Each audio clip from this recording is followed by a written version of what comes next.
जंग के 300 दिन बाद भी पुतिन ज़ेलेंस्की को हरा क्यों नहीं पा रही हैं? इस सवाल के जवाब को लेकर यूक्रेन ने दावा यह किया है कि यूक्रेन के पास ऐसी सीक्रेट साइलेंट किलर वेपन है जो रूस से 300 दिन से मुकाबला कर रहे हैं।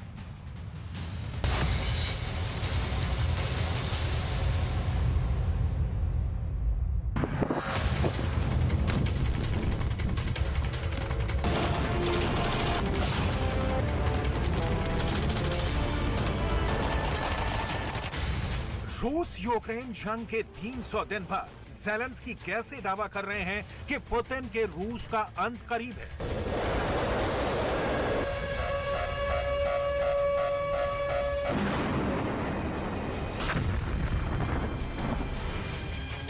क्या यूक्रेन को किसी देश से ऐसे हथियार मिल गए हैं जिसकी वजह से पुतिन की सेना जंग के मैदान में बुरी तरह से हारेगी?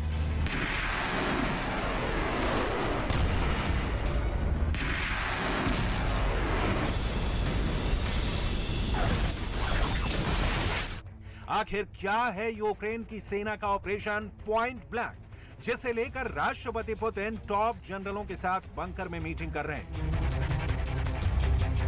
क्या वाकई में नेटो ने यूक्रेन में रूस के खिलाफ कोई बहुत घातक हथियार उतार दिया है?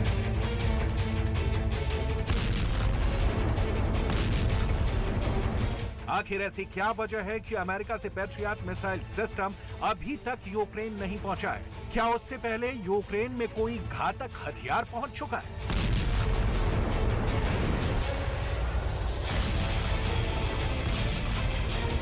तीन 300 दिन बाद रूस और यूक्रेन की जंग में अब ताकत के साथ साथ जबरदस्त तकनीक का इस्तेमाल होने लगा है।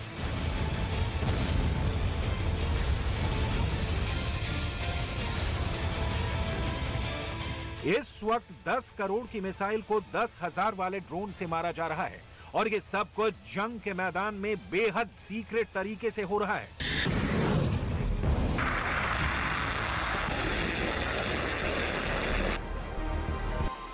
आखिर क्या है यूक्रेन के पास वो एआई तकनीक, जो DJI ड्रोन जिसने जंग के मैदान में रूसी सैनिकों की लाशों के अंबार लगा दिए थे?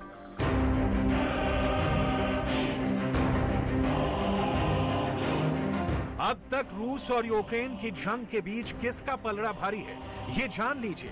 रूस यूक्रेन युद्ध को शुरू हुए 300 से ज्यादा दिन हो चुके हैं। इन सब के बीच यूक्रेन के रक्षा मंत्रालय ने दावा किया है कि रूस यूक्रेन युद्ध में अब तक 1 लाख से ज्यादा रूसी सैनिकों की मौत हो चुकी है। इतना ही नहीं, ये भी कहा गया कि ये आंकड़ा हर दिन तेजी से बढ़ता जा रहा है। इंटरनेशनल मीडिया की एक रिपोर्ट में डिफेंस एक्सपर्ट्स ने कहा कि यूक्रेन पर जीत की जिद में व्लादिमीर पुतिन 10 लाख रूसी सैनिकों की बलि चढ़ाने से भी नहीं हिचकेंगे। इसके साथ ही एक्सपर्ट्स ने चेतावनी जारी की है, पुतिन रुकने वाले नहीं है। इसलिए रूस यूक्रेन युद्ध की स्थिति और ज्यादा भयावह हो सकती है। दावा तो यहां तक किया जा रहा है कि व्लादिमीर पुतिन किसी भी कीमत पर हार स्वीकार नहीं करेंगे, चाहे फिर एटम जंग ही क्यों ना हो जाए।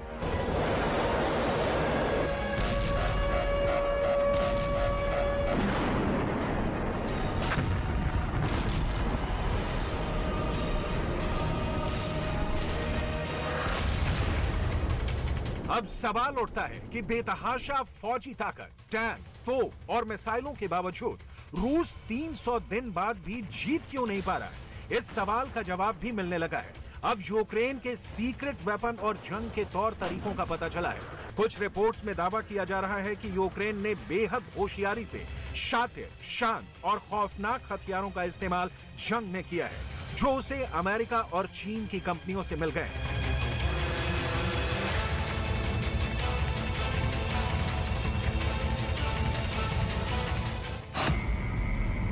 रूस का खार, एआई तकनीक प्लस DJI ड्रोन। अमेरिका की एआई तकनीक और चीन का DJI ड्रोन रूस पर बहुत भारी पड़ रहा है। अमेरिकी टेक फर्म पलांटीर की बेहद एडवांस एआई तकनीक ने यूक्रेन के हथियारों को बेहद घातक और अचूक बना दिया। एआई का उन्नत सॉफ्टवेयर यूक्रेन के तोप, टैंक और मिसाइलों के लिए ब्रह्मास्त्र साबित हो रहा है। एआई के सॉफ्टवेयर की मदद से यूक्रेन ने रूस के तोपखाने, रॉकेट आर्मी और सेना के सप्लाई वाहनों पर बेहद सटीक निशाना लगा रहे हैं। यानी जंग के मैदान में रूस की ताकत यूक्रेन की तकनीक के सामने बौनी साबित हो रही है। यूक्रेनियन जो कर रहे हैं वो पूरी तरह से अलग है। यूक्रेनी सेना डिजिटल सेना की तरह जंग कर रही है, जबकि रूसी सेना एक एनालॉग सेना की तरह नक्शों और संकेतों के आधार पर हमले कर रही है। इसीलिए जंग के मैदान में रूसी सेना पर यूक्रेनी सेना भारी पड़ रही है। इसके अलावा चीनी कंपनी के द्वारा बनाए गए DJI ड्रोन रूस की सेना के लिए दैत्य साबित हो रहे हैं। यूक्रेन दावा कर रहा है कि खिलौने की तरह दिखने वाले चीनी ड्रोन से उन्होंने रूसी सेना के बंकर, सेना की पोजीशन और टैंक और मिसाइलों की तैनाती की इतनी सटीक जानकारी हासिल की कि पलक झपकते ही उन्हें यूक्रेन के घातक हथियारों ने तबाह कर दिया।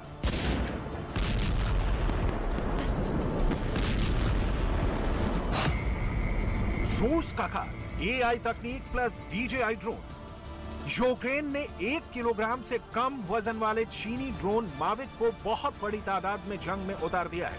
यूक्रेनियन सेना के लिए चीनी DJI ड्रोन हमलावर रूसी सेना को पीछे हटाने का सबसे पसंदीदा हथियार बन गया है। चीनी ड्रोन माविक हल्के हैं, लगभग 45 मिनट में 10 किलोमीटर उड़ सकते हैं और सटीक जानकारी भेज सकते हैं। कहा तो यहां तक जा रहा है कि अमेरिका की AI तकनीक और चीन के DJI ड्रोन की वजह से यूक्रेन ने जंग में रूसी सेना को धूल चटा दी है। दावा तो यहां तक किया जा रहा है कि फरवरी 2022 से अब तक 90,000 से अधिक रूसी सैनिक मारे गए हैं या घायल हो गए हैं। उसके पीछे अमेरिका की AI तकनीक और चीन के DJI ड्रोन का हाथ है।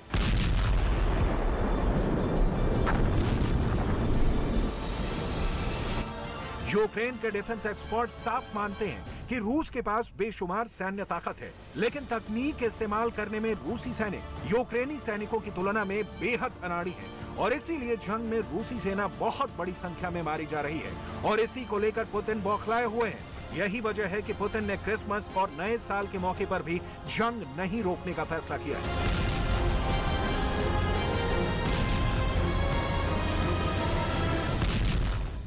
पुतिन के इस फैसले के बाद से रूस की सेना पूरे यूक्रेन को खंडहर बनाने पर खुली है। ज़ेलेंस्की इसी को लेकर बेहद खौफ में है, लेकिन साथ ही दावा करते हैं कि चाहे कुछ भी हो जाए, यूक्रेन रूस के सामने नहीं झुकेगा।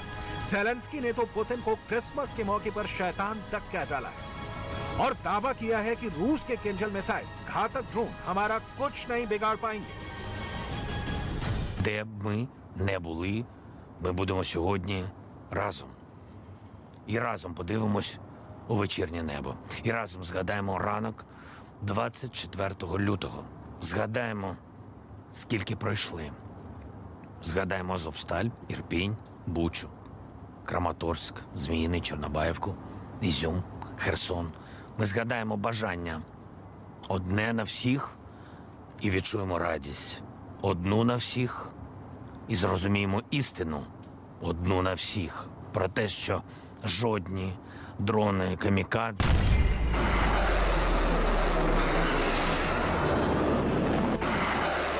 जिस भयानक तरीके से जंग रूस और यूक्रेन के बीच हो रही है, असल में इस युद्ध में पर्दे के पीछे से कई खिलाड़ी कूद पड़े हैं। रूस के साथ ईरान चट्टान की तरह खड़ा है। ईरान ने हाल ही में 300 से ज्यादा आत्मघाती ड्रोन अराश 2 रूस को दिए हैं, जो यूक्रेन में भारी तबाही मचा रहे हैं।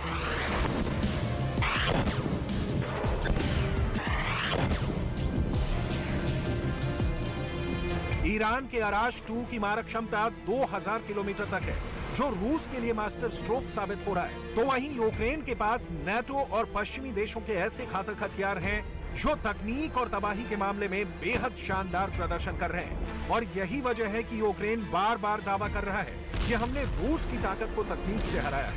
यूक्रेन दावा कर रहा है कि उसने रूस से 70,000 वर्ग किलोमीटर इलाका छीन लिया है। Віджата у російського окупанта, який драпав з території нашої держави, з Харківської області, і саме доблесна 127-ма бригада територіальної оборони захватила цей трофей, відремонтувала, взяла боєкомплект і ці подарунки, які вони готували для нашого міста Харкова, для наших воїнів Збройних сил України. І зараз віддасть ці подарунки їм. यानी इस वक्त यूक्रेन के अंदर सिर्फ यूक्रेनी फौज रूस से नहीं लड़ रही, बल्कि यूक्रेन के साथ साथ नेटो की मिलिट्री यूनिट भी सक्रिय हो चुकी है। खुद रूस नेटो पर अब आरोप लगा रहा है कि नेटो यूक्रेन की जंग में आग में घी का काम कर रहा है। Граждан с 18 до 21 года, а предельный повысить до 30 лет. Обеспечить возможность по желанию граждан поступать на военную службу по контракту или быть призванными с первого дня прихода на службу. Создать 2 межвидовых стратегических территориальных объединения вооруженных сил Московский и Ленинградский военные округа. जंग में 300 दिन से टिके यूक्रेन के लिए ये बहुत बड़ी बात है कि वो जिद्दी पुतिन के रूस से सामना कर रहा है। लेकिन ये भी सच है कि अमेरिका, ब्रिटेन और नाटो में शामिल 30 देश यूक्रेन में एक से एक घातक हथियार पहुंचा रहे हैं। यूक्रेन को बहुत जल्द बेहद एडवांस पैट्रियट मिसाइल मिलने जा रही है, जो रूस पर बहुत भारी पड़ सकती है। पैट्रियट एडवांस कैपेबिलिटी 3 यानी पैक-3 मिसाइल दुनिया की सबसे बेहतरीन डिफेंस सिस्टम में से एक है। पैट्रियट मिसाइल सिस्टम 3 ट्रकों के जरिए कहीं भी तैनात किया जा सकता है। Patriot missile defence system 100 kilometre दूर दुश्मन की मिसाइल को ट्रैक कर इसे नष्ट कर सकता है। सतह से हवा में मार करने वाली ये बेहतरीन मिसाइल सिस्टम है। ये मिसाइल सिस्टम दुश्मन की बैलिस्टिक मिसाइल, क्रूज मिसाइल और लड़ाकू विमानों को पल भर में मार गिराने में सक्षम है। यही वजह है कि रूस बार बार नाटो को धमकी देने लगा है। पुतिन के करीबी दिमित्री मेदवेदेव ने कहा है कि पैट्रियट दिया गया तो रूस नाटो देशों पर अटैक कर देगा। पैट्रियट की तैनाती का सीधा मतलब है कि रूस की कोई भी मिसाइल यूक्रेन की जमीन को छू नहीं सकती, वायुसेना हमला नहीं कर सकती और ईरान से खरीदे गए ड्रोन यूक्रेन बॉर्डर में दाखिल नहीं हो सकते। लेकिन सवाल यह भी है कि आखिर अमेरिका यूक्रेन को कब तक पैट्रियट मिसाइल सिस्टम देगा, क्योंकि पुतिन ने तो क्रिसमस से लेकर नए साल पर भी भयानक हमले का ऐलान किया हुआ है और इसी को लेकर ज़ेलेंस्की खौफ में है। Нас усі свята мають гіркий присмак і традиційний дух Різдва ми можемо відчувати інакше. Не такою смачною і теплою може бути вечеря за сімейним столом. Біля нього можуть бути порожні стільці.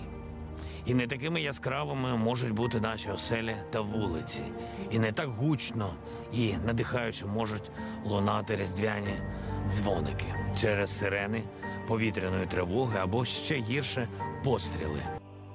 भले ही यूक्रेन और नाटो दावा कर लें कि पुतिन का रूस जंग में हार रहा है, लेकिन ये भी जान लें कि अगर रूस हार रहा है तो जंग और भी भयंकर होगी। जानकारों के मुताबिक पुतिन जंग में खून बहाने से पीछे नहीं हटेंगे। डिफेंस एक्सपर्ट्स का दावा है यूक्रेन में हो रही मौतों की वजह से पुतिन को कमजोर नहीं समझा जा सकता है। रिपोर्ट में दावा किया गया है कि फरवरी में शुरू हुए रूस यूक्रेन युद्ध में पुतिन की सेना के 332 सैनिक औसतन रोज मारे जा रहे हैं। रूसी सैनिकों की मौत के आंकड़े अफगानिस्तान में रूस को हुए नुकसान से 6 गुना ज्यादा है, जबकि इराक में अमेरिका को हुए नुकसान से 20 गुना ज्यादा है। यानी पुतिन यूक्रेन में 10 लाख रूस के सैनिकों का खून बहाने के लिए तैयार है। यानी ये जंग अब और भी घातक होने जा रही है। भले ही यूक्रेन के पास एडवांस और घातक हथियार हों, लेकिन पुतिन की खूंखार सेना किसी भी कीमत पर यूक्रेन को जीतने के लिए बहुत आगे निकल चुकी है, जहां से वापसी का अब कोई रास्ता नहीं है।